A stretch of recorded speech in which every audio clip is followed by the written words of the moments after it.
दोस्तों, क्या हम ब्रह्मांड में अकेले हैं? मानव ने जब से अंतरिक्ष की गहराइयों में गोते लगाना सीखा तब से वो ये सवाल पूछ रहा है। वैसे हम ब्रह्मांड को जितना समझ पाए हैं उसके हिसाब से ये बहुत बड़ा है। इसका आकार हमारी कल्पनाओं से परे है। हमारी पृथ्वी जिस मिल्की वे गैलेक्सी का हिस्सा है उसमें हमारे सूर्य जैसे खरबों तारे मौजूद हैं और एक साइंटिफिक मॉडल के अकॉर्डिंग इनमें से आधे से ज्यादा स्टार सिस्टम में पृथ्वी जैसे ग्रह का होना भी पॉसिबल है। ऐसे में हम वापस से उसी सवाल पर अटक आते हैं कि क्या पृथ्वी के अलावा ब्रह्मांड में अन्य ग्रहों पर जीवन है? कई सालों से दुनिया भर के वैज्ञानिक चंद्रमा और मंगल ग्रह पर जाकर एलियन की खोज कर रहे हैं, लेकिन अभी तक उनके हाथ ऐसा कुछ भी नहीं लगा है जो ये प्रूफ कर सके कि धरती से परे अन्य प्लैनेट्स पर भी जीवन है। हालांकि कुछ समय पहले पुरातत्वविदों को कुछ ऐसा जरूर मिला है जो ये साबित करता है कि प्राचीन समय में एलियन जैसा कोई परग्रही जीव इस पृथ्वी पर आया था। तो दोस्तों, अगर आप भी एलियन की उस सच्चाई को जानना चाहते हैं जिससे अभी तक बहुत से लोग अनजान हैं, तो हमारे साथ इस वीडियो में अंत तक बने रहिएगा। दोस्तों, दक्षिणी पेरू में मौजूद नाजका लाइन्स आज की दुनिया के लिए एक बड़ा रहस्य है। यहाँ लगभग 70 से अधिक जियोमेट्रिक आकृतियां हैं जिनके बारे में कहा जाता है कि ये हजारों साल पुरानी है। इन आकृतियों को लेकर कई एक्सपर्ट्स का ये दावा है कि यहाँ प्राचीन समय में एलियंस अपने यूएफओ के साथ धरती पर उतरते थे और ये रहस्यमय संरचना उनके यूएफओ के लिए ही बनी हुई है।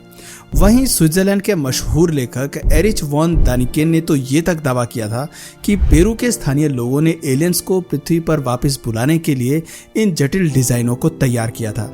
उन्होंने अपनी किताब चैरियट्स ऑफ द गॉड्स में लिखा है कि पेरू के पहाड़ों के किनारे पर बने ये विशाल चित्र हवा में खास संदेश भेजने के लिए बनाए गए थे ताकि एलियंस को पृथ्वी पर वापस बुलाया जा सके। दोस्तों, नाजका लाइन्स में ही कुछ दिन पहले पुरातत्वविदों को खुदाई के दौरान लंबे सिर वाले खोपड़ी भी मिले हैं और सिर्फ एक खोपड़ी नहीं बल्कि यहाँ अलग अलग इलाकों से कई खोपड़ियां मिली हैं जिसे लेकर दावा किया जा रहा है कि ये खोपड़ियां एलियंस की हैं।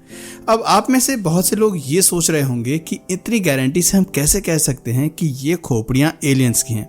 तो दोस्तों, ये खोपड़ियां आकार में इंसानी खोपड़ी से 25% ज्यादा बड़ी हैं। वहीं कई विद्वान और शोधकर्ताओं का कहना है कि ये खोपड़ियां पेरू में उदय होने वाले इनका सिविलाइजेशन के लोगों की है। दरअसल इस सभ्यता के लोग अपने बच्चों के सिर को किसी कपड़े से या फिर किसी रस्सी से कसकर बांध देते थे ताकि उनके सिर लंबे हो सकें। लेकिन सोचने वाली बात यह है कि आखिर ये लोग ऐसा क्यों करते थे? क्यों ये लोग अपने बच्चों को इतना कष्ट देते थे? वैसे इसे लेकर कई आर्कियोलॉजिस्ट का ये मानना है कि हजारों साल पहले दूसरी दुनिया के जीव यानी एलियंस हमारी धरती पर आए थे। इन एलियंस के सिर हम इंसानों के कंपैरिजन में काफी बड़े और लंबे थे। हो सकता है इनका सिविलाइजेशन के लोगों ने इन एलियंस को अपना भगवान माना और उनकी तरह दिखने के लिए ये अपने बच्चों के सिर को बांधने लगे। लेकिन दोस्तों, इस बात का कोई पुख्ता प्रमाण नहीं है। वैसे इन अनोखी खोपड़ियों को लेकर कुछ एक्सपर्ट्स का ये भी मानना है कि हो सकता है कि ये खोपड़ियां इंसान और एलियंस के मिलन से बनी किसी नस्ल का प्रमाण हो। दोस्तों, न सिर्फ पेरू में बल्कि प्राचीन मिस्र में भी इस तरह की लंबी खोपड़ी वाले प्रजातियों के प्रमाण मिले हैं। साल 1930 में एक खदान की खुदाई के दौरान यहाँ 2 खोपड़ियां मिली थी और उनमें से एक खोपड़ी का आकार काफी विचित्र था। जब उस खोपड़ी की रेडियो कार्बन डेटिंग की गई तो पता चला कि खदान में मिली वो खोपड़ी 900 साल पुरानी है। एक डेंटिस्ट ने जब इस खोपड़ी के ऊपर जबड़े की जांच की तो पता चला कि ये खोपड़ी एक बच्चे की है जिसकी मौत के समय उम्र मैक्सिमम 5 साल रही होगी। साइंटिस्ट का ऐसा मानना है कि इस खोपड़ी का ये विचित्र आकार किसी जेनेटिक बीमारी की वजह से मिला हुआ था, शायद हाइड्रोसेफेलिस की वजह से, जिसमें दिमाग के अंदर तरल पदार्थ भर जाता है जिससे उसका शेप बदल जाता है। लेकिन पैरानॉर्मल रिसर्चर और खोपड़ी विज्ञान के ज्ञाता लियोड पी इस बात को सीधे तौर पर नकारते हैं। उनका मानना था कि हाइड्रोसेफेलिस होने पर खोपड़ी ऊपर की तरफ फूल जाती है, ना कि किसी खास आकार में। इसके अलावा हाइड्रोसिफिलिस होने पर खोपड़ी पर कोई खास निशान भी नहीं पड़ता। इवन समय के साथ जब बच्चे बड़े होते हैं तब भी खोपड़ी के जोड़ पर किसी प्रकार का कोई निशान देखने को नहीं मिलता। लेकिन जो खोपड़ी खादान से मिली है उसके ऊपर रिसर्चर को एक खास तरह का निशान देखने को मिला है। निशान के अलावा भी और भी बहुत कुछ इस खोपड़ी में देखने को मिला है जो आमतौर पर इंसान की खोपड़ी में नहीं पाई जाती। दोस्तों, खदान के अंदर जो खोपड़ी मिली है वो आम इंसान की खोपड़ी का कंपैरिजन में सिर्फ आधी ही मोटी है, लेकिन इसका डेंस आम इंसान की हड्डी के मुकाबले 2 गुना है। दोस्तों, इस खोपड़ी के अंदर वैज्ञानिकों को एक अजीब से मोटे रेशों का जाल मिला है, जिसे देखने पर ऐसा लग रहा है कि ये जाल खोपड़ी को अंदर से मजबूती देने के लिए है। दोस्तों, इस खोपड़ी में साइनस कैविटी भी नहीं है और बीच में ऐसी बहुत सी चीजें हैं जो इंसानी खोपड़ी में नहीं पाई जाती। ऐसे में साइंटिस्ट खोपड़ी को देखकर ये अंदाजा लगाते हैं कि शायद ये एक हाइब्रिड खोपड़ी है, जो कुछ हद तक इंसान की खोपड़ी से मैच तो करती है, लेकिन यह पूरी तरह से इंसानी खोपड़ी नहीं है।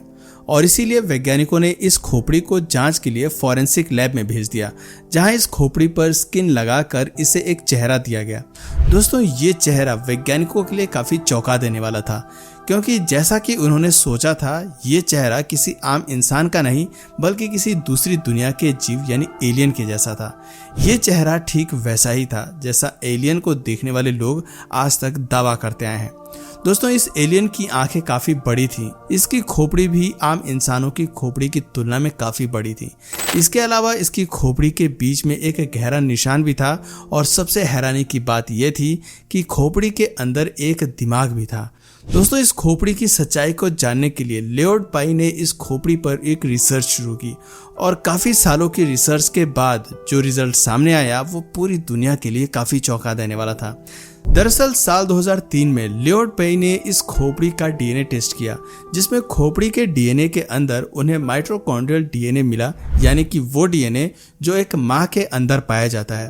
पर इससे भी ज्यादा हैरानी की बात यह थी कि इस खोपड़ी के डीएनए में न्यूक्लियर डीएनए नहीं था, यानी वो डीएनए जो एक मां और पिता दोनों में मिलता है। दोस्तों, लियोनार्ड पाई और उनकी टीम ने इस खोपड़ी से न्यूक्लियर डीएनए निकालने की कई बार कोशिश की, लेकिन हर बार उनके हाथ फेलियर ही लगा, जिसके बाद से उन्हें ऐसा लगने लगा कि इस खोपड़ी से माइटोकॉन्ड्रियल डीएनए मिल रहा है, यानी ये जिस बच्चे की भी खोपड़ी है उसकी माँ एक इंसान रही होगी। और खोपड़ी के अंदर न्यूक्लियर डीएनए का न मिलना इस बात का सबूत है कि जरूर उस बच्चे के पिता के डीएनए में कुछ न कुछ प्रॉब्लम रही होगी। कहने का मतलब है कि अगर उस बच्चे का पिता भी इंसान होता तो बच्चे की खोपड़ी के अंदर न्यूक्लियर डीएनए आसानी से मिल जाता, पर यहाँ ऐसा कुछ भी नहीं था। इसलिए अब रिसर्चर्स ने ये मान लिया कि जिस बच्चे की भी ये खोपड़ी है वो एक हाइब्रिड था, जिसकी माँ तो इंसान थी लेकिन उसका पिता किसी दूसरी दुनिया से आया हुआ जीव यानी एलियन था। हालांकि दोस्तों, ये रिसर्च यहीं पर नहीं रुकी। साल 2011 में जब टेक्नोलॉजी पहले से और ज्यादा एडवांस हुई, तब एक बार फिर से इस खोपड़ी की जांच शुरू हुई और इस बार जो पता चला उसने लोगों को सोचने पर मजबूर कर दिया, क्योंकि इस बार हाई टेक्नोलॉजी का इस्तेमाल करके जो जांच की गई उसके अकॉर्डिंग सिर्फ उस बच्चे का पिता ही नहीं बल्कि माँ भी किसी दूसरी दुनिया की थी, जिसका मतलब ये था कि वो बच्चा हाइब्रिड नहीं था बल्कि वो दूसरी दुनिया का ही था। वैसे दोस्तों, आपको क्या लगता है, क्या सच में धरती से परे अन्य प्लैनेट्स पर जीवन है? और अगर जीवन है तो ये जीवन कैसा है? अपना जवाब हमें कमेंट सेक्शन में जरूर बताइए। और अगर इस वीडियो से आपको कुछ नया जानने या सीखने को मिला या फिर इंटरेस्टिंग लगा तो प्लीज इस वीडियो को एक लाइक करके अपने फ्रेंड्स और फैमिली में से जरूर शेयर करें। और यदि आप इस चैनल पर नए हैं तो प्लीज इस चैनल को सब्सक्राइब करके बेल नोटिफिकेशन आइकन को ऑन कर लीजिए, ताकि हमारे आने वाले वीडियोज आप मिस ना करें। मिलते हैं फिर किसी वीडियो में नए टॉपिक के साथ, तब तक के लिए नमस्कार।